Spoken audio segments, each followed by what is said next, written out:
Hello everyone, very good morning to all of you. आज के दिन की शुरुआत करेंगे 6 जून 2021 के इंपॉर्टेंट करंट अफेयर के साथ। हर एक क्वेश्चन इंपॉर्टेंट है, इसलिए वीडियो को ध्यान से देखिएगा आखिर तक। पीडीएफ का लिंक वीडियो के डिस्क्रिप्शन बॉक्स में है, आप डायरेक्टली वहां से डाउनलोड कर सकते हो। और ऐसे स्टूडेंट जिन्होंने अभी तक टेलीग्राम चैनल नहीं ज्वाइन किया है, तो आपको टेलीग्राम का लिंक भी वीडियो के डिस्क्रिप्शन में मिल जाएगा। डायरेक्टली आप वहां से टेलीग्राम भी ज्वाइन कर सकते हो। तो चलिए स्टार्ट करते हैं आज का वीडियो। और पहला क्वेश्चन है, अभी हाल ही में रक्षा मंत्रालय, जिसको डिफेंस मिनिस्ट्री बोलते हैं अंग्रेजी में, तो डिफेंस मिनिस्ट्री के द्वारा 6 एडवांस सबमरीन्स को खरीदने के लिए कितनी धनराशि आवंटित करी गई है। तो डिफेंस मिनिस्टर राजनाथ सिंह के द्वारा फाइनली ये अभी हाल ही में अनाउंस किया गया है कि डिफेंस मिनिस्ट्री ने 43,000 करोड़ रुपए का आवंटन किया है, जिसकी मदद से इंडियन नेवी को 6 एडवांस सबमरीन खरीद कर दी जाएंगी। इंडियन नेवी के हमारे एडमिरल कौन है इस टाइम पे? करमवीर सिंह। और डिफेंस मिनिस्टर कौन है? राजनाथ सिंह। पहला क्वेश्चन जिस तरीके से एफकैट और सीडीएस वालों के लिए ज्यादा इंपॉर्टेंट है, उसी तरीके से दूसरा भी है। अभी हाल ही में डिफेंस मिनिस्ट्री के द्वारा इंडिजिनस एयर डिफेंस गन और एम्यूनेशन को परचेज करने के लिए कितनी धनराशि आवंटित करी गई है। देखो, अभी हाल ही में क्या हुआ है, रक्षा मंत्रालय के द्वारा कई सारी धनराशि आवंटित करी गई है, तो उसी से रिलेटेड ये दोनों क्वेश्चन है। आपको ध्यान रखना है, 6 सबमरीन खरीदने के लिए 43,000 करोड़ आवंटित किए गए हैं, और उसी तरीके से इंडिजिनियस एयर डिफेंस गन और एम्यूनेशन खरीदने के लिए 6,000 करोड़ की धनराशि आवंटित करी गई है। कितनी? 6,000 करोड़। यहाँ पर इंडिजिनियस एयर डिफेंस गन का आप मतलब समझ रहे हो? इंडिजिनियस का मतलब भारत में ही निर्मित। इसका मतलब यह है कि डीआरडीओ इनको बनाएगा, इन डिफेंस गन को डीआरडीओ बनाएगा। तो अल्टीमेटली ये पैसा भारत की ही ऑर्गेनाइजेशंस को जाएगा, या फिर ऑर्डिनेंस फैक्ट्री बोर्ड एमिनेशन बनाएंगे और डिफेंस गन कौन बनाएंगे? डीआरडीओ बनाएंगे। तो भारत की ही ऑर्गेनाइजेशंस को ये पैसा जाना है, क्योंकि जाहिर सी बात है ये सारे इक्विपमेंट्स खरीदे जा रहे हैं मेक इन इंडिया प्रोजेक्ट के तहत। अगला क्वेश्चन काफी इंपॉर्टेंट है। अभी हाल ही में men's international hockey federation world ranking जारी करी गई 2020 से 21 की। इसमें भारत ने कौन सी रैंक सिक्योर करी है? तो 2021 की international hockey federation world ranking men's category में भारत ने चौथी रैंक सिक्योर करी है। भारत का नंबर रहा चौथा। अब यहाँ पर थोड़ा सा ध्यान दीजिएगा, अगर आपसे पूछता है कि इस रैंकिंग को टॉप किसने किया, मतलब नंबर 1 पे कौन रहा, तो आंसर होगा बेल्जियम। बेल्जियम रहा नंबर 1 पर। नंबर 2 पर ऑस्ट्रेलिया यहाँ पर रहा है, और नंबर 3 पर देश जो रहा है उसका नाम है नीदरलैंड। तो एक बार आप ऊपर से नीचे तक इसको पढ़िए। नंबर 1 पे बेल्जियम जिसने टॉप किया है, नंबर 2 पर ऑस्ट्रेलिया, नंबर 3 पे नीदरलैंड, और नंबर 4 पे रहा भारत। अब अगर इंटरनेशनल हॉकी फेडरेशन की अगर बात करें, तो ध्यान रखिएगा इसका हेडक्वार्टर है पेरिस, और इसकी स्थापना करी गई थी 1924 में। इंटरनेशनल हॉकी फेडरेशन के इस टाइम पे प्रेसिडेंट हैं, इनका नाम है लियांदो नीग्री। क्या नाम है? लियांदो नीग्री। अगला क्वेश्चन है, ये आपसे सेम इंडेक्स से ही क्वेश्चन है।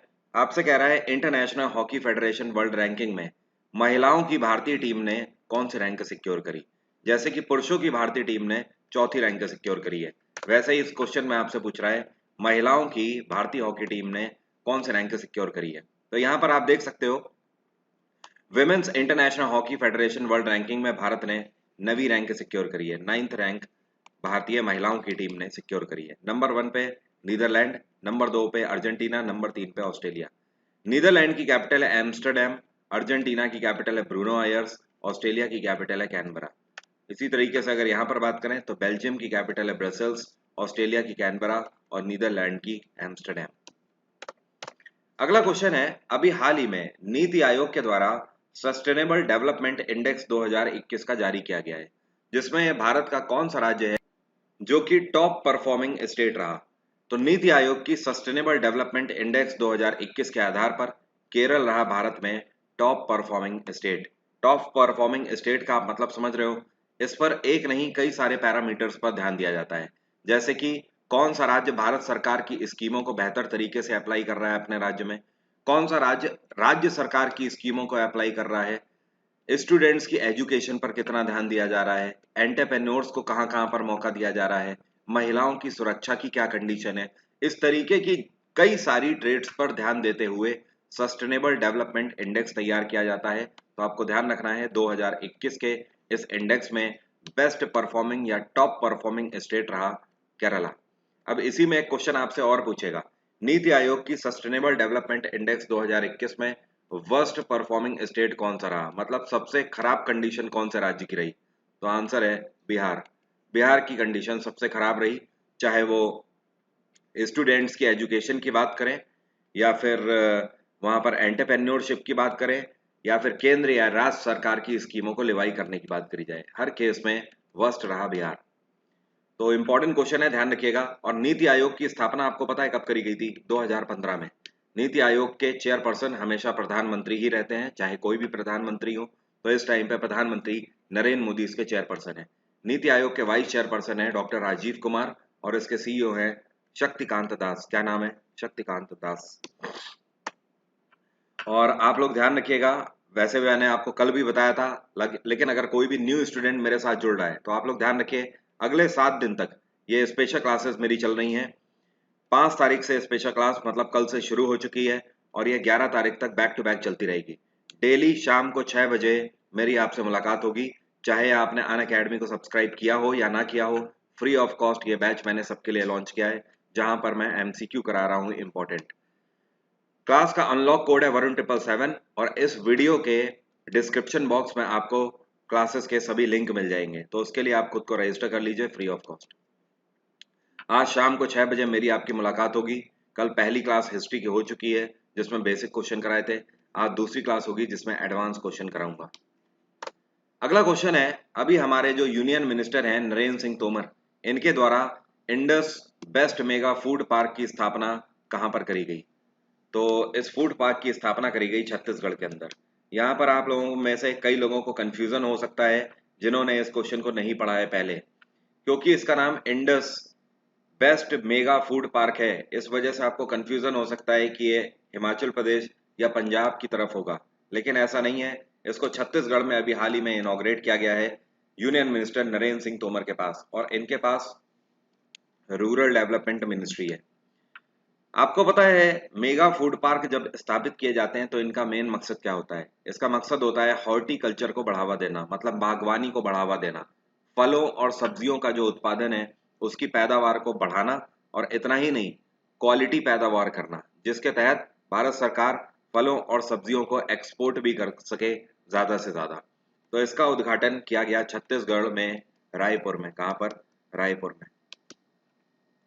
और छत्तीसगढ़ में भूपेश बघेल की सरकार है, हिमाचल प्रदेश में जयराम ठाकुर की सरकार है, पंजाब में अमरिंदर सिंह की सरकार है और उड़ीसा में नवीन पटनायक की सरकार है। अगला क्वेश्चन है, भारतीय एक्सा लाइफ इंश्योरेंस के द्वारा अभी हाल ही में इनमें से कौन सा बैंक है जिसके साथ एक पैक्ट साइन किया गया है? तो भारतीय एक्सा लाइफ इंश्योरेंस ने शिवालिक स्मॉल फाइनेंस बैंक के साथ एक पैक्ट साइन किया है।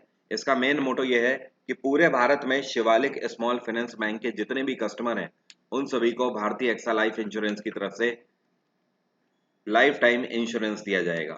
तो अल्टीमेटली कहने का मतलब यह है कि शिवालिक स्मॉल फाइनेंस बैंक को सपोर्ट मिल रहा है लोन फैसिलिटी का, इंश्योरेंस फैसिलिटी का, और भारतीय एक्सा को अपने कस्टमर्स मिल रहे हैं। भारतीय एक्सा लाइफ इंश्योरेंस की बात करें तो इस कंपनी की स्थापना 2005 में करी गई थी। इसका हेडक्वार्टर है मुंबई और इसके सीईओ है पराग राजा। क्या नाम है? पराग राजा। अगला क्वेश्चन है, Indian navy's nuclear attack submarine जिसका नाम है INS Chakra, it is going back to which country after expiry of lease?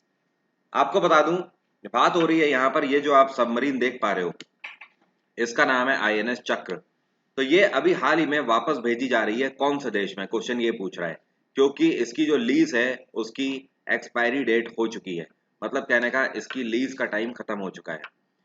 तो ये वापस जा रही है रशिया। इसके बारे में मैं आपको बता दूं, आईएनएस चक्र भारत के पास अकेली न्यूक्लियर अटैक सबमरीन है जो कि न्यूक्लियर अटैक कर सकती है।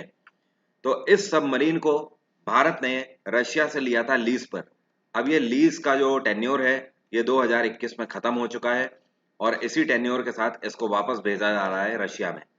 तो क्या अब हमारे पास न्यूक्लियर अटैक सबमरीन नहीं होगी? आंसर है नो, हमारे पास होगी ऐसी सबमरीन, लेकिन उसके लिए भारत सरकार ने पिछले साल ही 2019 में रशियन गवर्नमेंट के साथ एक पैक्ट साइन कर लिया है। तो इसका एडवांस वर्जन अब हमें अपडेट होकर मिलेगा। और कब मिलेगा? 2025 में मिलेगा। तो फिलहाल अभी 4 साल का इंतजार करना होगा।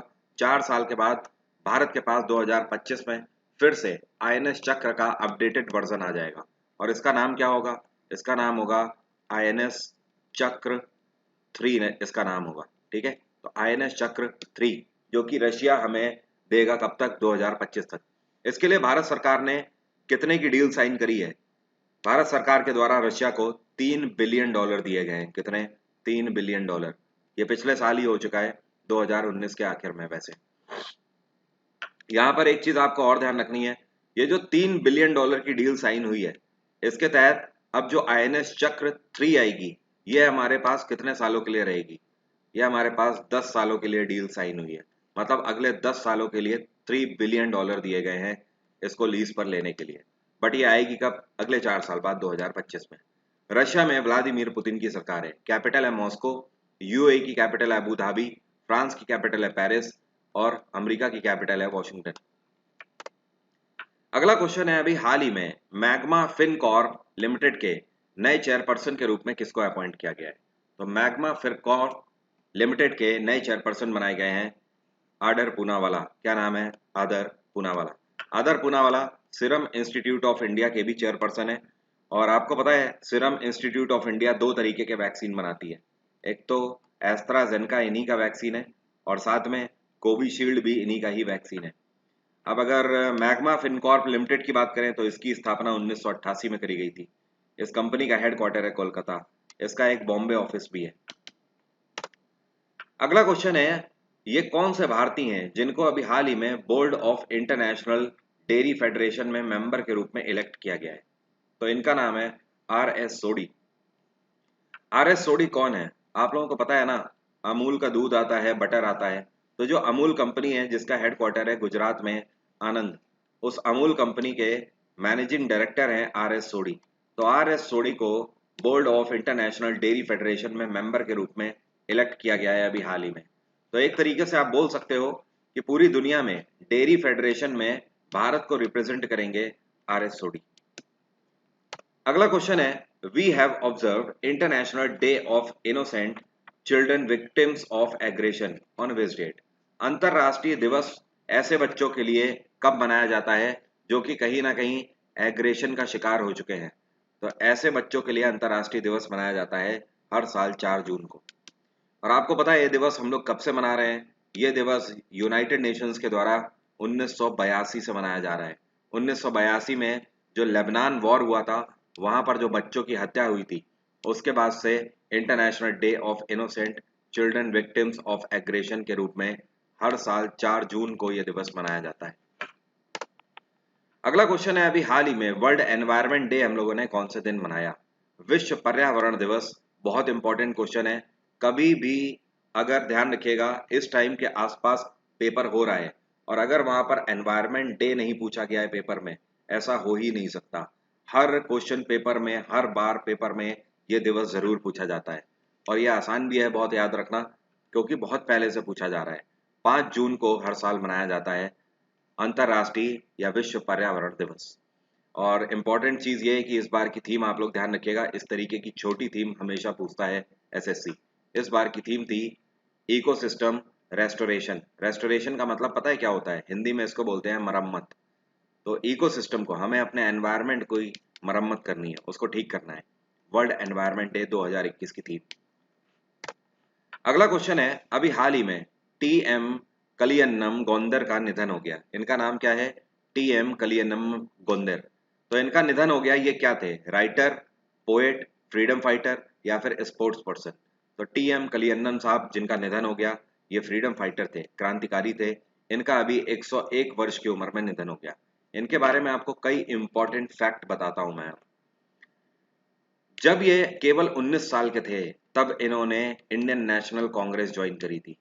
और जब ये 28 साल के थे उसके बाद, वैसे आपको बता दूं, जब ये इंडियन नेशनल कांग्रेस में थे उसके बाद इन्होंने 1942 में क्विट इंडिया मूवमेंट में भी हिस्सा लिया, जिसको भारत छोड़ो आंदोलन बोलते हैं। फिर आपको पता है भारत में जब संवैधानिक सभा बनी जिसके तहत भारत का संविधान लिखा गया, तो कॉन्स्टिट्यूएंट असेंबली में भी ये मेंबर थे। तब इनकी उम्र 28 साल थी। उसके बाद जब भारत में पहली बार सरकार बनी और पार्लियामेंट बनी, तो पार्लियामेंट के मेंबर्स में से भी ये थे एक। तो आपको बता दूं, इंटरेस्टिंग बात यह है कि अभी तक उनकी पार्लियामेंट का सिर्फ एक ही मेंबर जीवित था, टी एम कलियन्नम गोंदर जी के रूप में। तो अब ये भी नहीं रहे। अल्टीमेटली आप बोल सकते हो he was the last person member of first parliament. और एक क्वेश्चन आपसे यहाँ पर और बनता है कि कॉन्स्टिट्यूएंट असेंबली में सबसे कम उम्र के व्यक्ति कौन थे या मेंबर कौन थे? तो यही थे। इनका नाम क्या है? T M Kaliyannam. ये उस टाइम पे 28 साल की उम्र थी इनकी जब ये कॉन्स्टिट्यूएंट असेंबली के मेंबर बनाए थे। तो एक बार फिर से समझिए, फ्रीडम फाइटर टी एम कलियन्नम नहीं रहे। इनकी उम्र थी 101 साल, जो कि संवैधानिक सभा के सबसे कम उम्र के सदस्य थे। उस टाइम पे इनकी उम्र 28 वर्ष थी। और एक चीज और, जो पहली पार्लियामेंट थी उसके आखिरी सदस्य टी एम कलियन्नम अब नहीं रहे। अगला क्वेश्चन है, which neighbour country has started to produce Can Sinobio Covid vaccine recently? इस कोविड वैक्सीन का नाम है कैन सिनोबायो। इसका अभी हाल ही में प्रोडक्शन स्टार्ट कर दिया है। कौन से देश ने?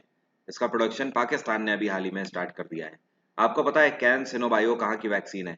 ये चाइनीज वैक्सीन है और पाकिस्तान ने इसका कंसंट्रेट लेना स्टार्ट कर दिया है। और ये क्या कर रहे हैं, ये कैन सिनोबायो को मतलब मंगा तो रहे हैं डायरेक्टली चाइना से, लेकिन पाकिस्तान के अंदर इसकी पैकेजिंग एंड लेवलिंग कर रहे हैं। ये पाकिस्तान के अंदर इसको किस नाम से बेचेंगे? इनके इस ब्रांड का नाम होगा पाक वैक। क्या नाम है? पाक वैक। तो ध्यान रखिए, कैन सिनोबायो जो कि पाकिस्तान चाइनीज वैक्सीन ले रहा है और इस वैक्सीन का नाम पाक वैक रखकर इसको मार्केट करेगा। पाकिस्तान में इमरान खान की सरकार है, इनकी पार्टी का नाम है तहरीक-ए-इंसाफ। और आपको पता है अभी फर्स्ट बैच पाकिस्तान ने इसका बना लिया है। पहले बैच में इन्होंने 1,18,000 डोजेस बनाए हुए हैं। पाकिस्तान की कैपिटल है इस्लामाबाद, नेपाल की काठमांडू, श्रीलंका की जयवर्धने कोट्टे और कोलंबो, अफगानिस्तान की काबुल। उम्मीद करता हूँ सभी क्वेश्चन आपको क्लियर हो गए होंगे। फर्दर कोई भी डाउट है तो आप मुझसे कमेंट बॉक्स में पूछ सकते हो। वरुण 777 डिस्काउंट कोड आप अनअकैडमी पर किसी भी सब्सक्रिप्शन के लिए यूज कर सकते हो। इसकी मदद से आपको अभी चल रहे सभी ऑफर्स मिल जाएंगे, जिसमें कि एक्स्ट्रा 1 साल का सब्सक्रिप्शन लेने पर एक्स्ट्रा 4 महीने का आपको सब्सक्रिप्शन मिल रहा है और साथ में 10% का डिस्काउंट भी मिल रहा है। तो ये सब आप अवेल कर सकते हो वरुण 777 कोड की मदद से। Thank you so much. Have a nice day. Take care. Bye bye. आपका दिन मंगलमय हो।